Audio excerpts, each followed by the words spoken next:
you for watching the next video in our series about credit scoring, and why it's so important to you. My name's Kurt Jackson. I'm a certified mortgage planner in Liberty, Missouri, with a little more than 17 years experience in the mortgage industry. And in this segment, we're going to attempt to better explain the credit scoring model and how it works. But before we continue, let me give you our disclaimer. We're not attorneys, and this is not to be construed as legal advice. The information given in this video series is designed to alert you to aspects of your credit bureau that you could consult with an attorney on. First and foremost, I can't tell you everything about how the model works because I don't know, and what exact impact certain things have on your score. We don't know those things. It's the scoring model is very, very complex, and we just kind of have a good idea about where things go depending on what your situation is. The scoring model was originally developed in the 1950s by the Fair Isaac Company. That's where they came up with the name FICO, because you hear FICO score all the time. It's done by a computer with very complex calculations, so we're going to do our best to give you the best, most accurate information that we could find. The model has been licensed, the FICO model has been licensed to the three big credit repositories. Experian calls it their FICO score, while Equifax calls it their Enhanced Beacon score, and TransUnion calls it their Empirica score. Each of the bureaus have given the model little tweaks, so their scores are almost never the same. And we've even seen where some certain lenders, major big lenders, have worked with the credit bureaus to come up with their own tweaks to the system. Let's try and explain what the scoring model looks at and how they derive your scores. The scoring model is based on 5 categories. Your payment history comprises 35% of your score. The outstanding balances that you carry on your credit cards, which is revolving credit, comprises 30% of your score. The length of your credit history or credit depth is responsible for 15% of your score. The 10% of your score is dependent on what types of credit you have, whether they're revolving, installment, mortgage, finance company loans, etc. They like to see a nice mix on those. And the last 10% is the number of inquiries that you had into your credit and how many times you've applied for credit recently. Well, let's go a little deeper into each category. Payment history means just what it says. Anytime you've been 30 days late or more, it negatively impacts your score.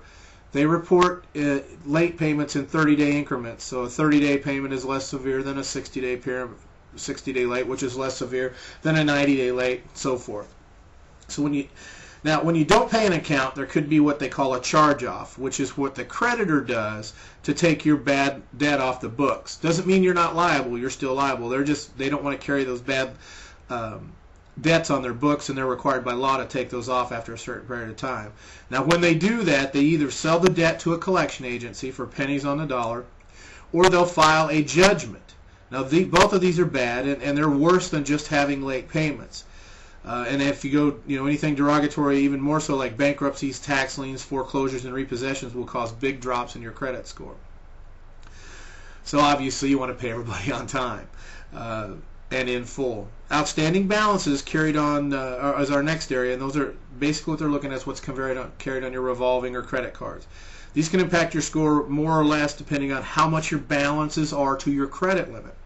For those with credit cards, it seems that the average is usually about 80% maxed out on their cards. Now, that's not good in the eyes of the credit scoring model.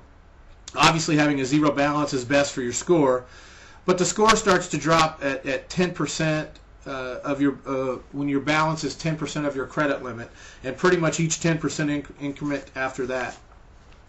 It's estimated that your score could go up by as many as 10 points for every 10% you lowered your balance. So if you had a $10,000 credit limit with an $8,000 balance, if you had the ability and paid off that $8,000 balance, your score could go up 80 points. Now, here's a little trick to consider. If you couldn't pay it off, but you had other credit cards with little to no balances, you could spread that $8,000 over multiple credit cards, and if you kept your balance on each of those credit cards under 30% of your credit limit, if you did that on each of those cards, you spread that over each of your cards to do that, you would likely improve your score. How much? It depends, but it would the model would look more favorably having that $8,000 debt spread out across 2 or 3 or 4 cards rather than having it all on one, putting it at 80% level or higher of your credit limit. The next is the length of time that you've had your credit open, and the longer you've had an account, the better. In fact, many uninformed lenders, especially banks, we've found, misinform customers to close out certain accounts because they have too many credit cards. Now, I know this makes sense, and it's not a bad idea from a financial standpoint, but from a credit scoring standpoint, it's not the best thing to do. And it's bad for two reasons. One is it's going to increase your debt ratio, which affects your balance to available credit ratio, which would have a negative impact to the score. And second, it could impact the length of your credit history. Because let's say you had a Sears card that you've had for 25 years that you hardly ever use, and if you cancel that card, it could drop your average age of your credit account by 5, 6, 7, 8, maybe 9 or 10 years, and just because you got rid of your oldest account, and that could help to drop your score. See, what we found is banks many times recommend things that they know will benefit them, whether or not it's beneficial to you. See, what we found is that bank employees, at least a vast majority of them, have a fiduciary responsibility to the bank and not to you. So if you close your accounts and couldn't charge them up, it makes it, since you couldn't charge them up, it makes it easier for you to repay the bank on the mortgage that they gave you.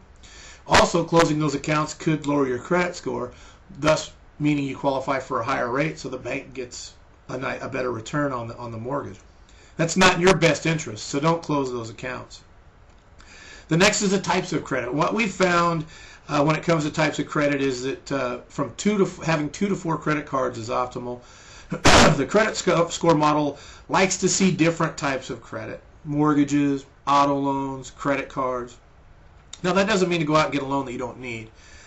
But if you only have 1 credit card, or maybe no credit cards, over the long run, it could be in your best interest to maybe have 2, 3, or 4 credit cards. Now, don't charge up big balances on them, but you certainly could use them a little bit each month on normal expenses like maybe gas or groceries, and then pay them off each month.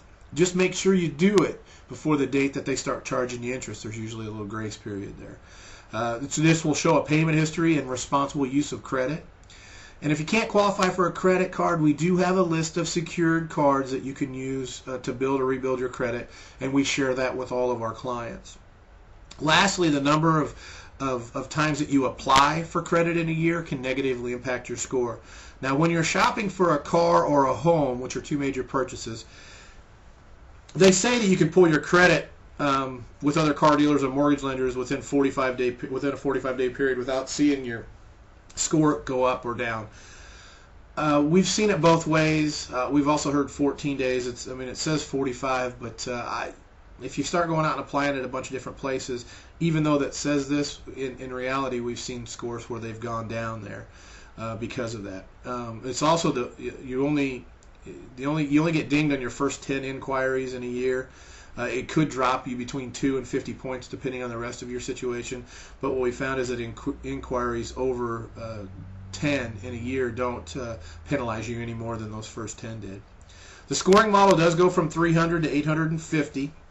The lower your score, the worse it is for you.